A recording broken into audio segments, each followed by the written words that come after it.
Hello everyone, welcome to the Game Engineering Podcast. Today I am joined by Adriana and Eleonor, two sisters working on Echo of the Waves, a beautiful, hand-painted, relaxing game. This conversation features only audio. For the video I will be looping back the gameplay from their current demo. If you're listening to this, make sure to check out the video version of the episode, either on Spotify or YouTube, because the game looks gorgeous. And now, onto the show. Tell me a little bit about yourself and about the game, about Echo of the Waves. Yes, so hi, I'm Adriana, and with Eleonor we're two sisters. We've been working on the game Echo of the Waves for approximately close to 1 year now, we're coming from Netherlands but live in Switzerland. I'm in Geneva and Eleonor is in Zurich. And I come from the world of academia and neuroscience. So I did some neuroscience studies before working in video games industry. And since 2019, I decided to put on the side the career in academia to really focus on video games. So I'm self-taught in programming. I learned with some classes on Udemy. I really recommend it. It taught me all the basics, and from that I began working on my own on small projects. And this small project actually ended up being Echo of the Waves a few years later. But it began as a self-interest for video games and really on my own. And I don't know if Eleonor you want to. Yes. So hello, I'm Eleonor. And on my side, I have a background in art history and narrative environment design, and I also work in publishing. And I was drawing since a long time, but on the side, more for myself, or more as a hobby.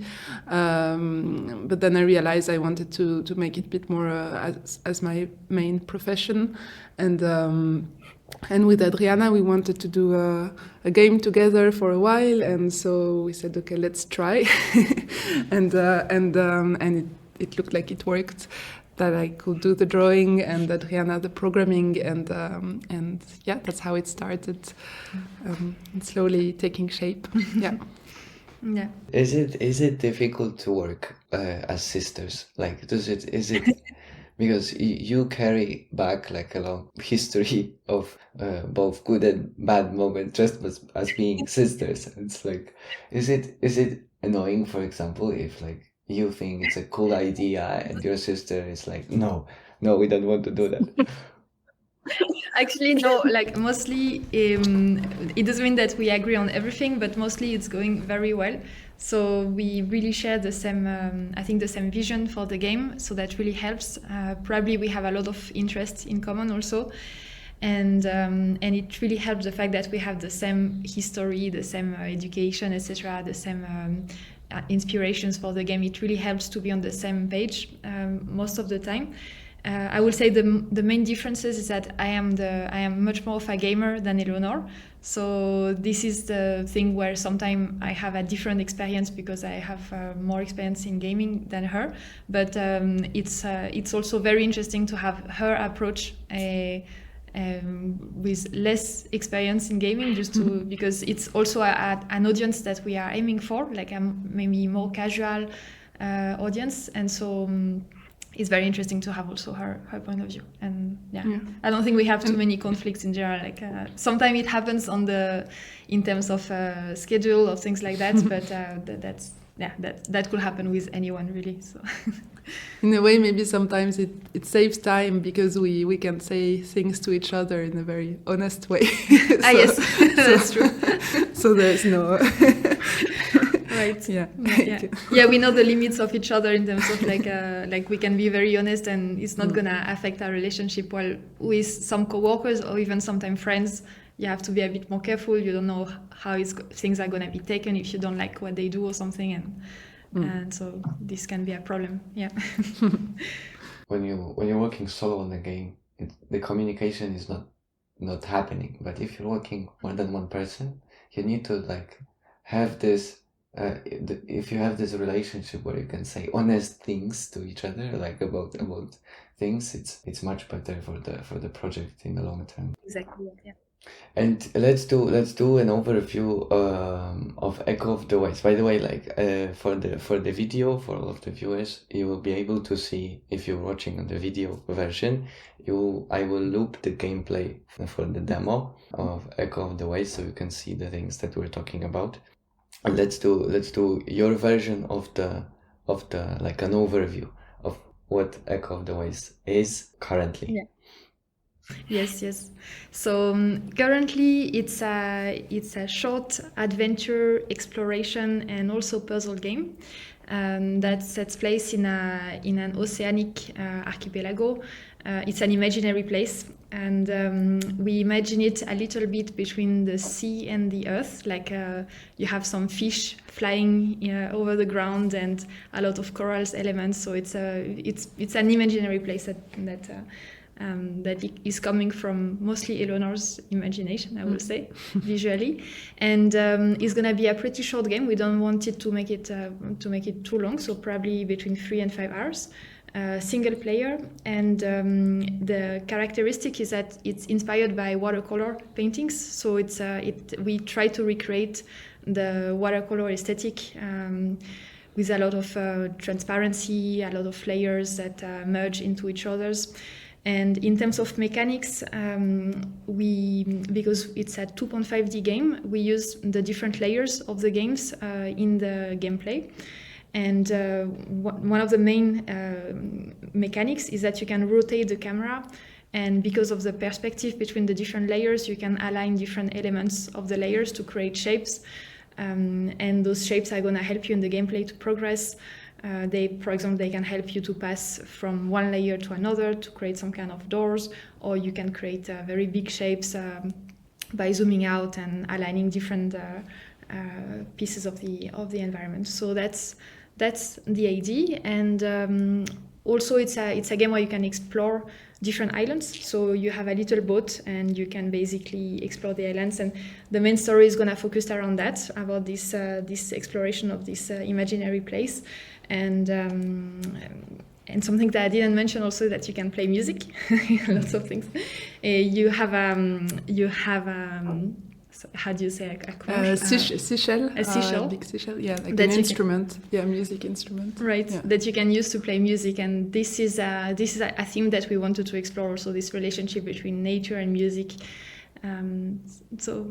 Yeah, like we were also thinking where the ideas came from just before we discussed, and actually it was a long process, and the idea was there since maybe 3 or 4 years already, and we just had in mind, like, we wanted to do an exploration game with a guy, Zephyr, who is a bit poetic and also a bit mysterious, and traveling with his cat, and going from the idea initially was to go from one planet to another, and each planet will have a very different environment visually and with NPCs and stuff like this. And slowly, like, we realized actually it made more sense for us to have something based on the sea and the islands, and we put the cat idea on the side also for the moment because it was too many elements. But yeah, slowly the idea evolved towards something a bit more peaceful and a bit more relaxing, and the music took a big part. Adriana is also playing piano, and it made sense to add the music element also at the center of the game, and yeah. I didn't know that you play piano also. The moment when I see, like, I've seen the game on the EPFL indie game event for the first time, and I really like the games that try something new and unique, and I'm like, my type of game is exactly what you're trying to make. So like a short game about really cool idea, and imagine me walking there. There's like a TV or like a monitor that streams all the games, and you can see that there's this person walking in the layers in the island, and it's like, okay, why is everything so wobbly? Because there are so many layers for the art, right? And then at some point there's like a line. I didn't even know what's happening, but there's like a line that draws and connects two different layers, and I'm like, that doesn't make sense, because the one layer is there and the other layer is, and then the guy hopped over to the other layer. I was like, oh my god, this is amazing. This is so cool to make. Just focus on this and make the game about it.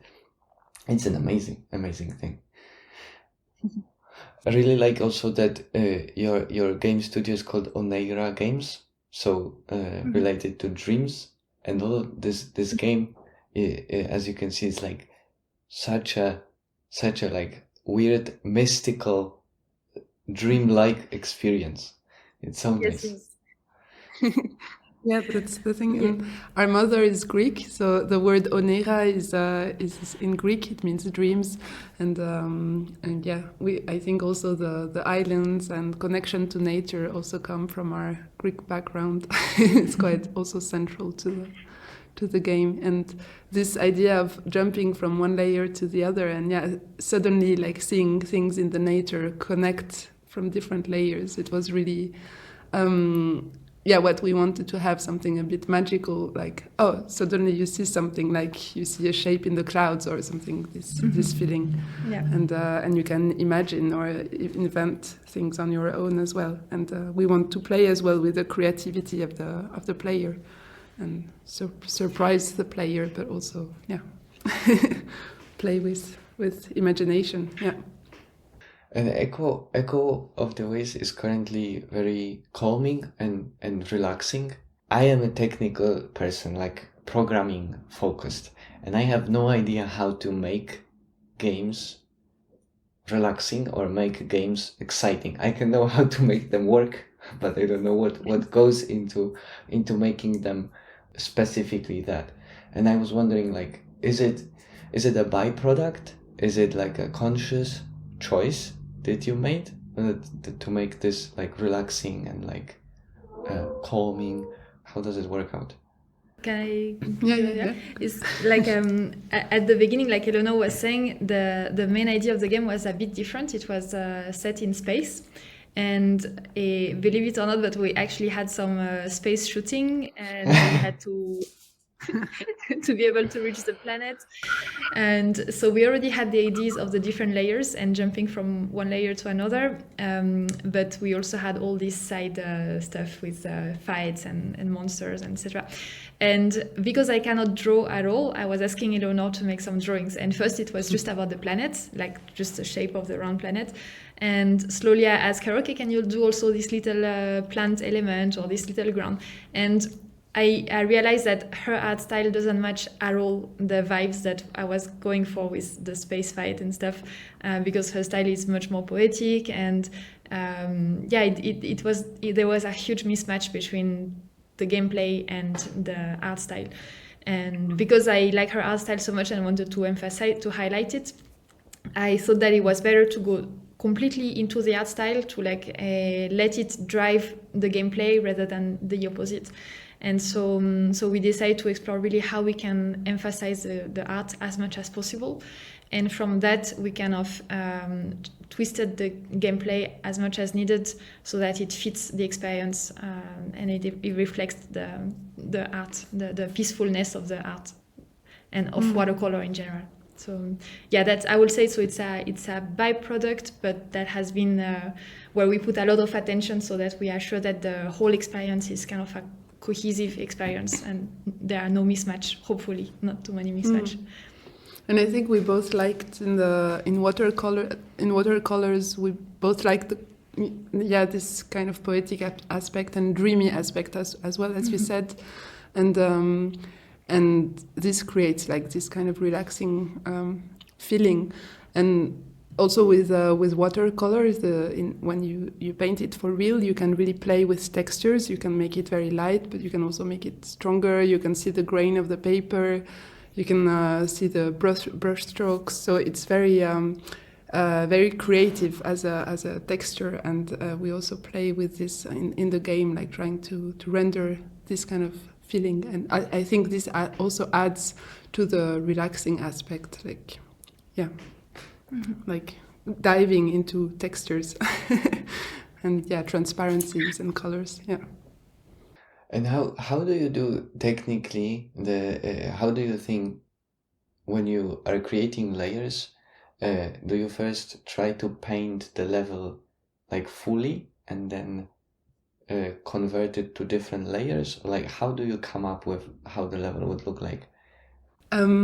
So first we start with a concept design, like concept drawing, and then we try a few things in Unity directly. So we place the objects, and then very often we realize, oh, it doesn't work because visually you have something that doesn't work because you have to think in depth, which is obviously not the same as just on a flat paper. So then we always get surprises with the perspective. So we work then a lot in Unity. I would say we construct the level much more in Unity directly than on paper. And we work with small assets. So because at first we also thought maybe we should really draw a whole drawing and then put it in Unity, and I think that's what Dordogne did. I don't know if you know the game Dordogne. It's all watercolor and they mix it with 3D, and so we hesitated to do something like this, but it's also very time consuming and it's not very flexible. So then we thought it works better because we are also a small team and we are experimenting a lot to work with small assets that we can really place and move from one place to the other or make bigger or smaller, etc.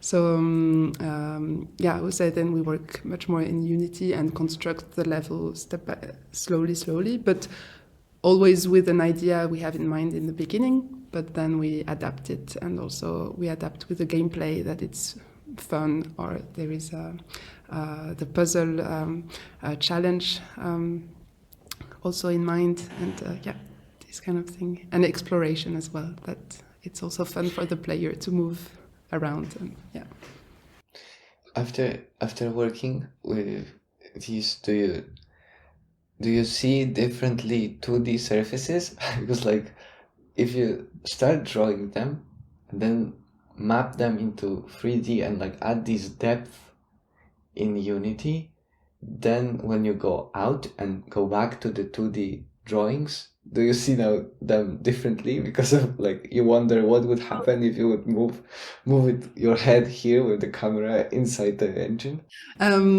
It's more that I think now with the more the experience come, like I will think more. If I draw the 2D, then I will think more, oh, how will it look when it's in 3D, and what is going to be behind this object, or so I have more in mind the 3D aspect when I think about the concept design. But no, I think then the 2D drawing obviously are still very different from what we have in the end in the game, but we try to render it in the game as much as they are in the 2D paintings. Yeah. What do you think Echo of the Waves would become in terms of like the genre of the game? Like, would it be more focused on the puzzles? Would it be more focused on like exploration? Where would be the emphasis? Yeah. To be honest, this is something we are still exploring. So I was myself surprised that it was taking the path of the puzzle genre, because this is definitely not something that I was going for consciously. I wanted something very atmospheric and something very intuitive, and I think a lot of the surprise came from the fact that these puzzles were not so easy to solve, and so it becomes a puzzle, because what I thought was maybe intuitive shapes or stuff like that becomes something that people have to spend a few minutes to look at and to look for, etc.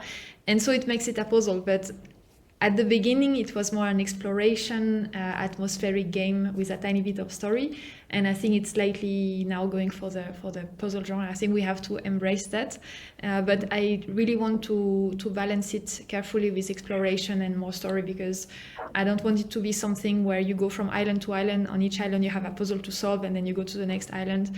Like that will be too simplistic or too. Also very challenging, because it's very, very difficult to make those puzzles. So I think for our own sake, it's better to incorporate other elements that are a bit easier to do, like exploration and story, that come a bit more naturally, and to balance the puzzle with that. I like this approach. When you start from one place, you experiment, and then you realize, okay, now it's a different game. People like think it's a puzzle. Let's embrace it and move forward with it.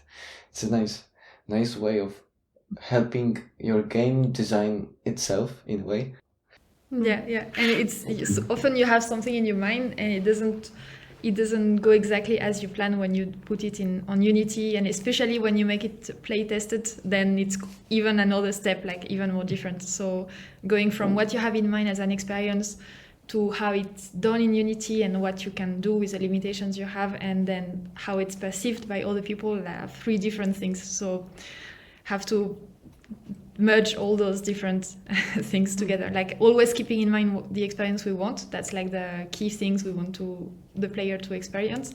Also knowing that the player comes with their own expectations and their own experience, so they are gonna approach it and they're gonna have their own their own expectations about what the game should be, and we have to be careful to keep that into account too, because sometimes you have a very clear idea of what a game is, and then you play it and you are surprised. It can be good, can be bad, but it's generally risky. So it has to, you have to be conscious about what people expect from the game. And for example, many people approach the game thinking it's going to be a very, very cozy and wholesome experience, and then they get a bit surprised by the puzzles. Like they get a bit, it's more challenging than they thought. And this is something we have to be careful about, not to have people frustrated because it doesn't match what they wanted. Yeah.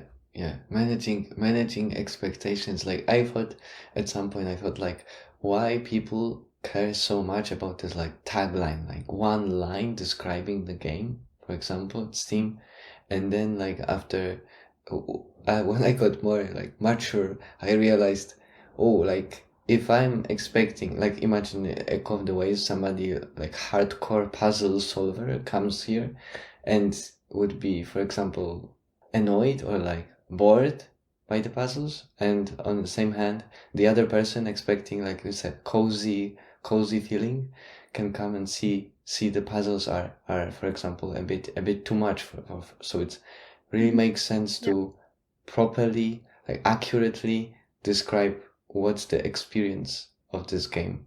Absolutely, yeah. And I think it's something we can do via the gameplay also, like by putting some puzzles that are a bit more difficult, to put them as facultative on side quests or side islands that you don't need to solve to progress. And that will be probably the approach that we're gonna use. Yeah.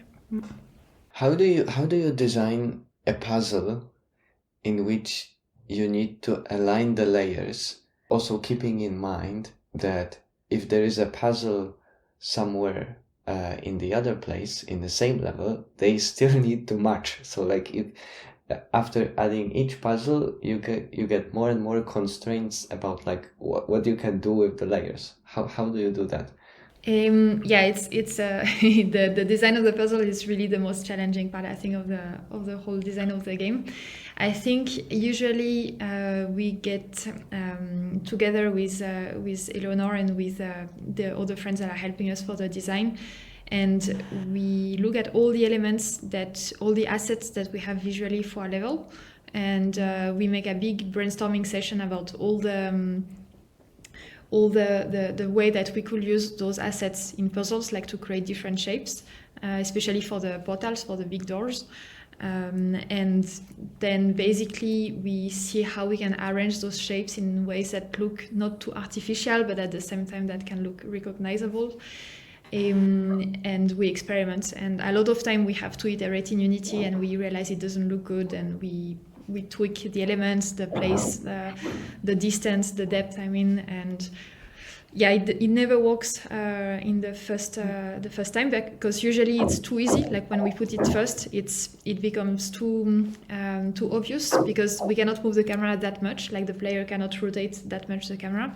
So yeah, it's very, very tricky to have the right balance of difficulty and to make it look not too obvious and at the same time not too complicated. Yeah, and again, it's never it never works in one shot. Like we have to do a lot of iterations and play testing and see if people get it, if you need more cues or just the camera and everything, like how you can guide but still keeping some challenge and a lot of iterations.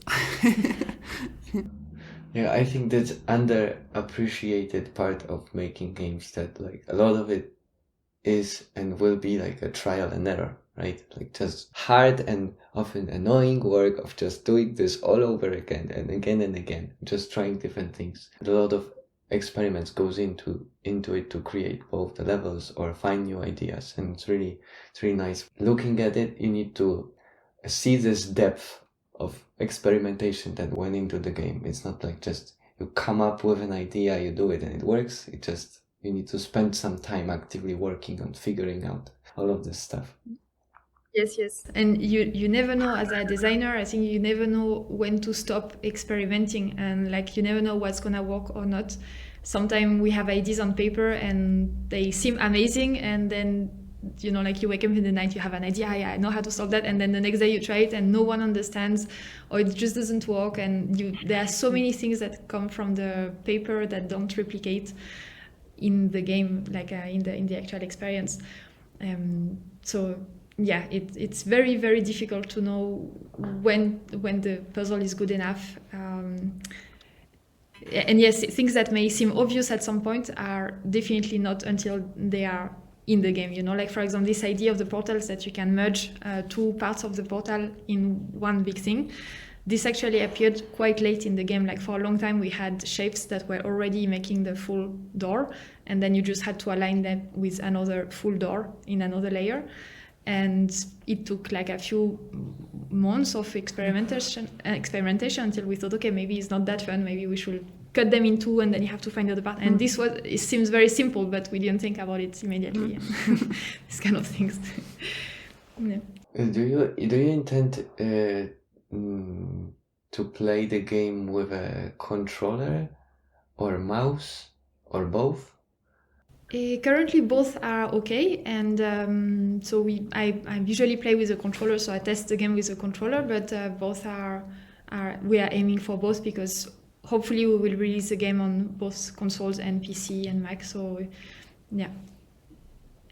The core mechanic that I've seen is this alignment of layers, and technically speaking, do you need to wait for the proper camera rotation for the layers, or do you have like a different algorithm to check whether the character is able to cross the layers or use this puzzle? How do you do that technically? So it's a combination of two things. First, we need the player to be in the correct, to be around the puzzle, like to be at a distance that is close enough from the puzzle. So you cannot solve a puzzle that is like very far from you as a player. And the other thing is we check, as you said, we check the camera. So we check the angle between the alignment between the camera and the first point, like of the portal that we want to align, and then the camera and the other point that we want to align, and then we check the angle between those two vectors basically. And if it's like we play with the threshold quite a bit. So at the beginning we had a very, very tiny threshold where you had to be exactly matching the things, and the more we play test, the more we increase this threshold, because we don't want the player to be frustrated because he's not aligned exactly at the correct point. So. Do you see in the future adding puzzles with more than two pieces?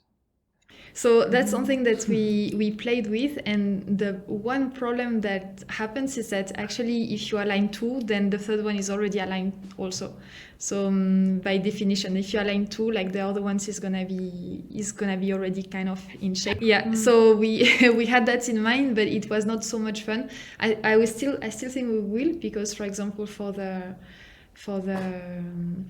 turtle puzzle, like we have the island, and then we have the kind of shape of the plant, and then the sun, so it can have different elements, but by experimenting a bit we found out that 2 elements is usually enough to create a puzzle, and then if you add more, it's more like for the visual aspect more than for the challenge aspect.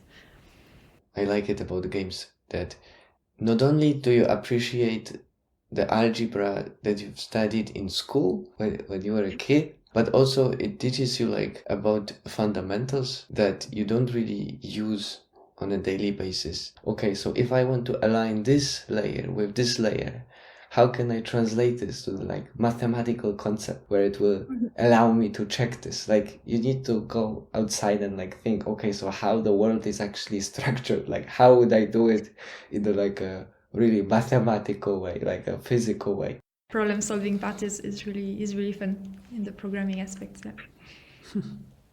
How do you see music playing part in the Echo of the Waves? So far, what we had was some kind of what we want to have is something like a synesthetic experience, kind of where you merge the sound and the visual effect of the sound together. So it's a way for Zephyr, for the main character, it's a way of communicating. It's music. He doesn't speak per se. He really uses this instrument to communicate with nature, and the way that he does that is by playing this instrument that he has with him.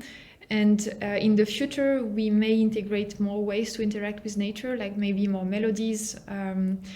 You find maybe some more ways to interact, or maybe different melodies have different effects on different patterns, different shapes in nature. But we want to keep it as intuitive as possible, in the sense that so far I think it's more interesting for the player, is more relaxing if they use only one button and one melody, like even if the melody sounds different, but it's basically one game element. And that this will have different effects rather than to have many different type of melodies on different game elements. So yeah, I don't know if this answers your question. Yeah. You can imagine that since the game is in early stages, you can do a lot. Like you can select out of many options what to do in the future, and music can be a big part of it, right? Like switching different melodies or different effects for different melodies, or it can be just like this one mechanic to allow you to draw shapes and then do more with the shapes. So maybe something that we want to add that we didn't have time to put in the demo really is that when you play, we want to have other effects than just on the main puzzle elements, but we would like you to play music and that to affect small things in nature, like to trigger small animations, or to have like more tiny creatures that react to it. And that I think is something we will definitely go for if we have the time to do it, because that will add a lot to the immersion of the player.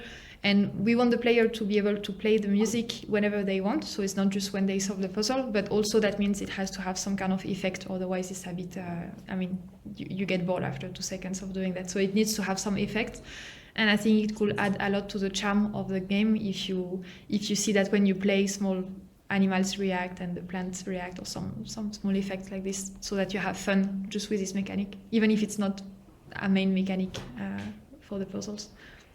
Yeah, and it adds to the exploration also, like the exploration part, where you can, even though it's not like a core mechanic or gameplay, you can see what will happen, what will change in the environment. I was also wondering, because you mentioned that the art direction, it came from let's say Eleonor, yours art style. I don't have art style mindset, so I don't know how you do that, how you come up with the things that will look nice for the given, let's say, context. So here you're saying it's a watercolor drawings, but what are, let's say, the principles that guide you when you create assets for the game? What do you think about when you do that? I think first there is a big part of inspiration.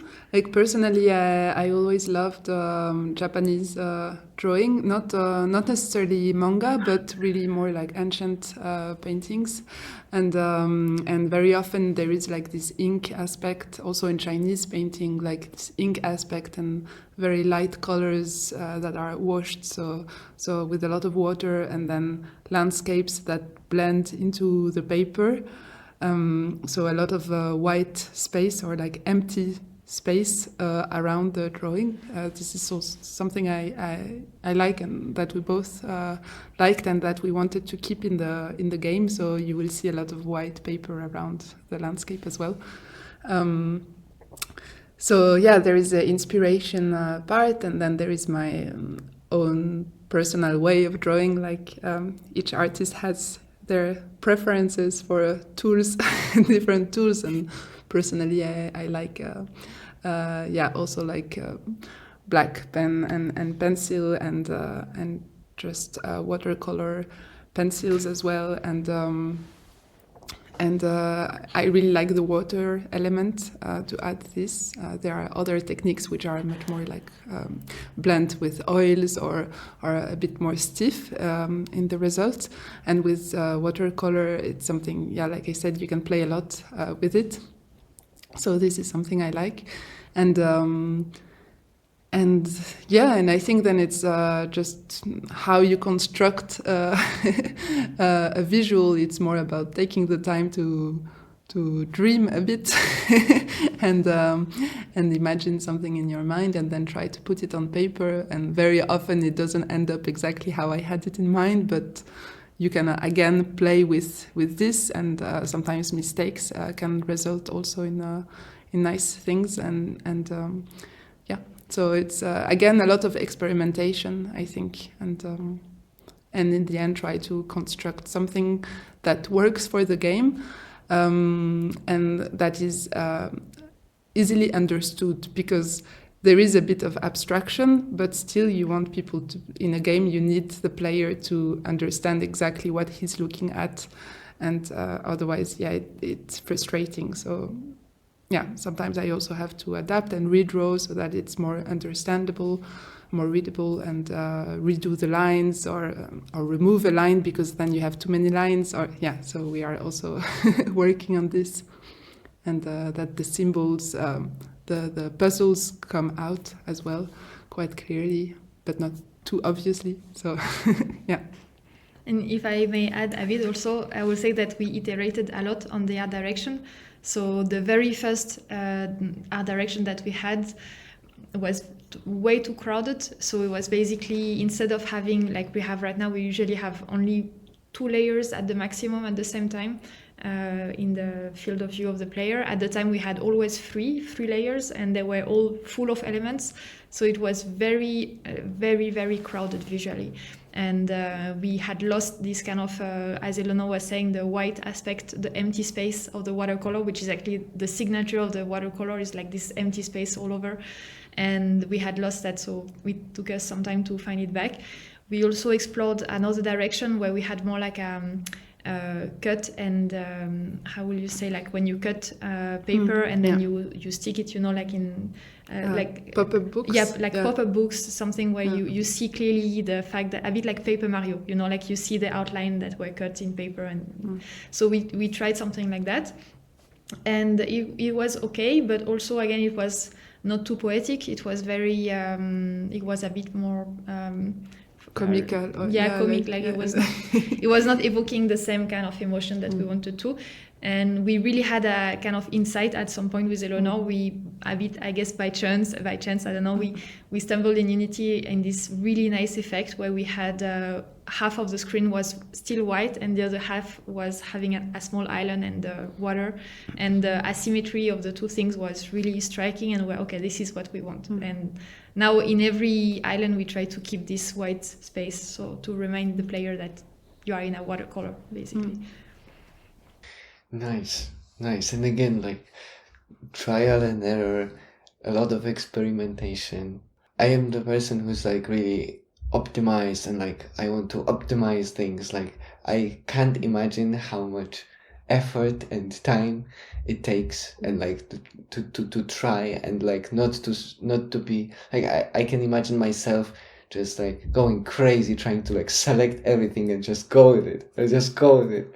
And like I have so much respect for you. Thank you. And I think that was good. We had some time for the pre-production part as well. Right. Like we also were lucky to receive funds to take the time to experiment, because sometimes some studios don't have this time.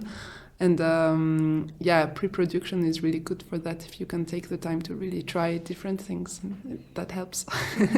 Yeah, but it can be frustrating too, because sometimes you don't know where you are going. So it's also, you have to accept that sometimes, it won't work as well. So And also, it's That's like the for the hardest. design, you never know if you are done or not. Like, I mean, often you can be frustrated with what you have, but often also you are very happy, and then 2 months later you realize that it was actually not that good, or it can be improved much more, but you don't know that at the moment. You know, you're just happy to make a good step forward, and you have no idea how much more work there is to make it even better. And to be honest, what we have is probably not the latest iteration. Like, we probably will improve it more.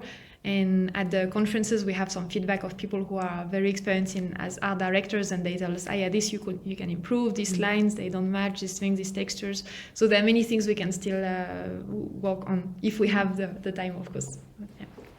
Yeah, I guess at some point when you'll be like, okay, we have to set some dates, then like you won't be able to make everything that you want into the game. You'll need to probably prioritize and cut on some of the things, right? But it's really nice to take your time and to have the ability to take the time in the pre-production, as you mentioned, and just like not be focused on the outcome, not try to like cut down on the time that you're experimenting, but like let the experiments drive the design, and figure out ways to do how things should look like, things like that. I really like also that you have this structured into islands, and it both helps with the game design aspects, that all of the layers, they need to match, but within this island, and you can go to another island and you have like a new thing. And for the art in general, I guess you can try different things, so that if there are two things that you like from the, let's say, looks perspective, like art perspective, you can try to keep them both on the separate islands, right? So that they're not interfering with each other, but they exist as two separate pieces. And that's something that we actually did already, because the demo where you have 3 different islands, where it was supposed to be one big island at first, and then we realized it was a mistake. It was better to cut it in tiny islands with each of them their identity, rather than to try to put all of it in the same island. So yeah. What are you most excited about of Echo of the Waves on the development? to see the final result. We know it's gonna happen at some point, but it is difficult to imagine. I think one thing that I am excited also is about the narrative. Is something we are working on right now. It's something we don't have too much in the demo, and we want to improve on. And so how to convey this emotion of reading a poem more than a story into this game. So we want to have the full experience to be as poetic as possible. and I am excited to see how it's gonna be conveyed. So I'm very excited to brainstorm about those ideas and convey this slightly abstract, poetic impression that you don't find too often in games. So it's gonna be an interesting process, very exciting process, I think. The demo is already an amazing invitation for all the things that can happen in the future. So like I just can't wait to see the things. For example, like I can imagine collecting like pieces of poem throughout the game, and then like it will like just like the layers line up throughout the gameplay, the poem lines up in the final version. Like it's such an amazing starting point, and like I really liked the demo current version.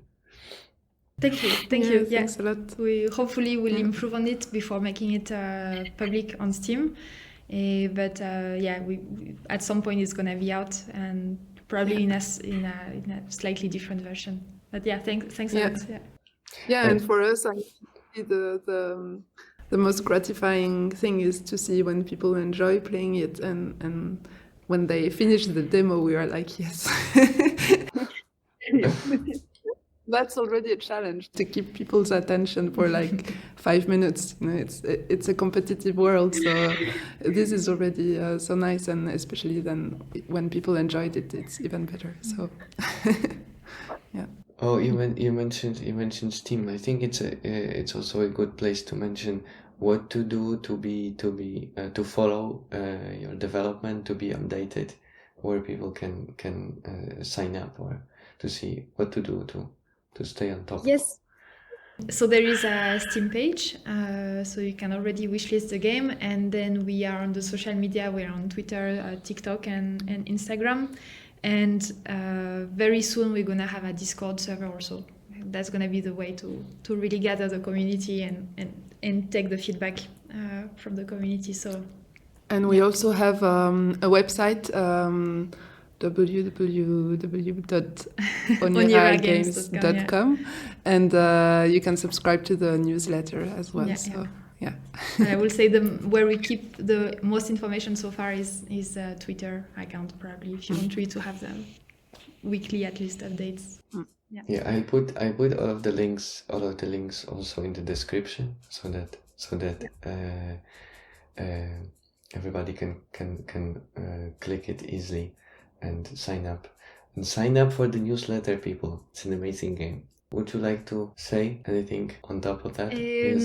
No, but thank you so much for your invitation and for this time. It was really, really a nice experience. Yes. And I hope that we conveyed it's always difficult to know, because we are so much into the game. We don't know if any of what we said is clear or not, because people don't have the context for you.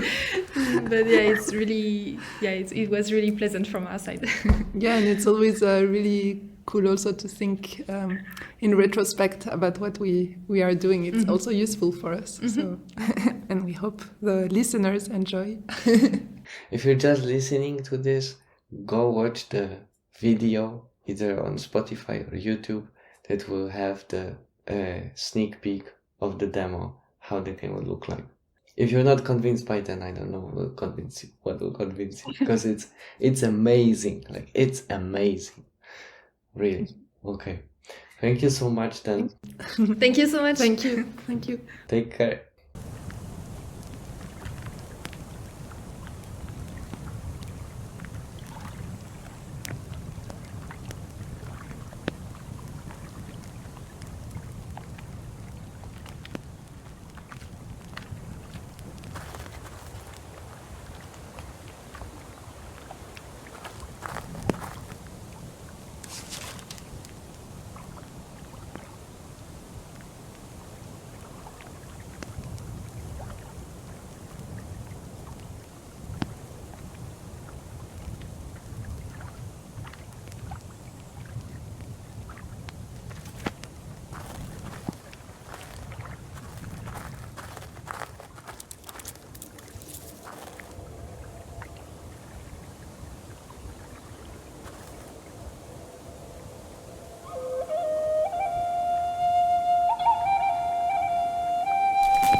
you.